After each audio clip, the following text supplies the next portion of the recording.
नमस्कार। आप सभी को हमारे चैनल पे बहुत बहुत स्वागत है और उम्मीद करते हैं कि आप सभी स्वस्थ और सुरक्षित होंगे।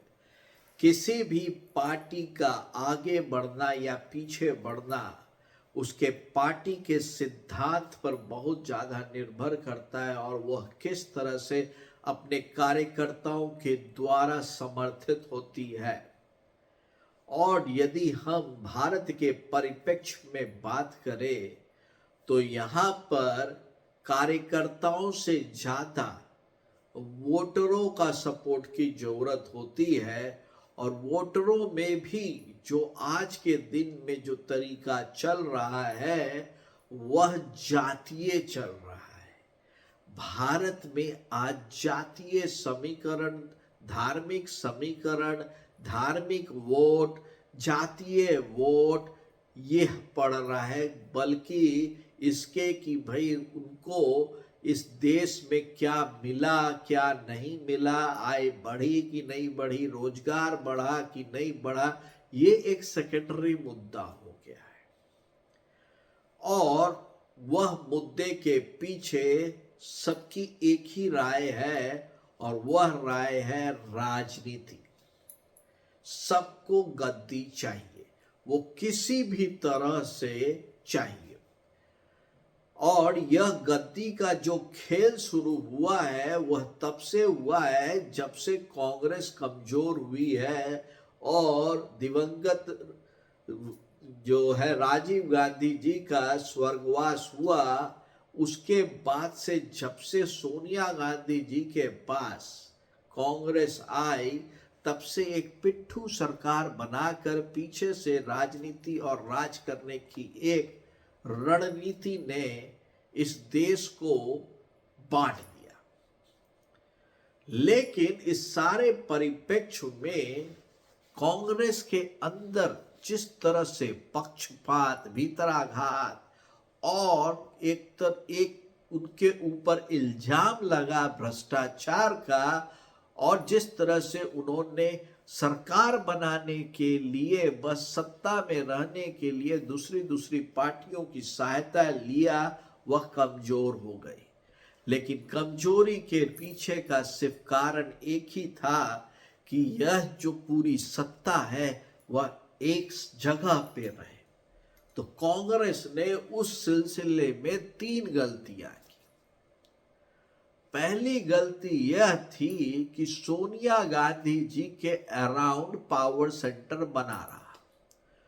दूसरी गलती यह थी कि एक बिजनेस हाउस की तरह सत्ता का हस्तांतरण राहुल गांधी जी को हुआ, जो डिफैक्टो प्रधानमंत्री थे 10 साल तक, जब तक मनमोहन सिंह जी थे, और उनमें इतना पावर था एज ए सांसद कि वो प्रधानमंत्री के द्वारा जारी किए गए अध्यादेश को फाड़ देते थे। लेकिन जहां तक ज्ञान की मामले में बात आती थी तो वो जीरो थे।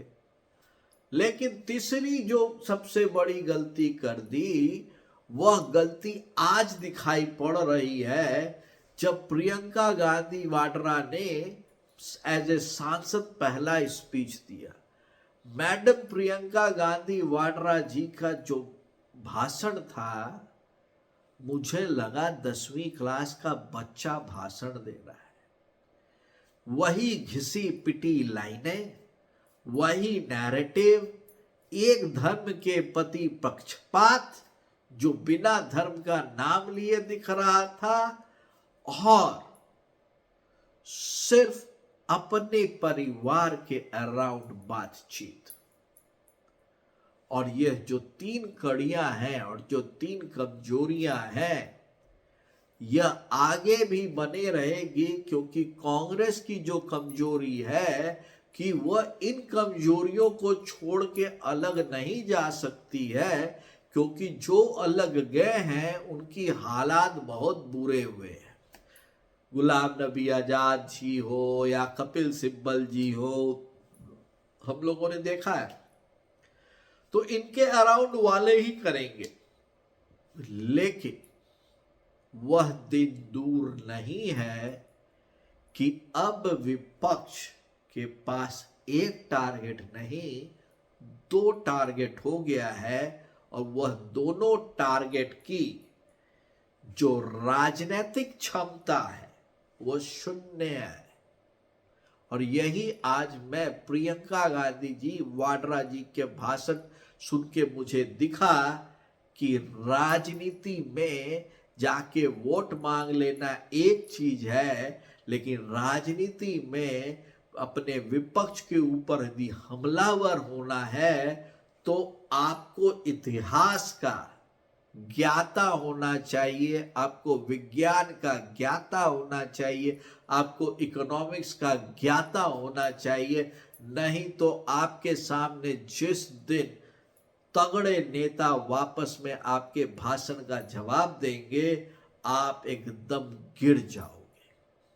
आपका क्या कहना है जरूर बताओ। आपको नहीं लगता कि ये जो त्रिभुज है, यह त्रिभुज जब तक हटेगा नहीं और जब तक ये एक पेंटागन हेक्सागन बनेगा नहीं जिसमें बाहरी नेता आए, तब तक कांग्रेस का कुछ नहीं होने वाला है। जरूर जवाब दीजिए। इस चैनल को जरूर लाइक करें, सब्सक्राइब करें। तब तक के लिए आप सभी को बहुत बहुत नमस्कार।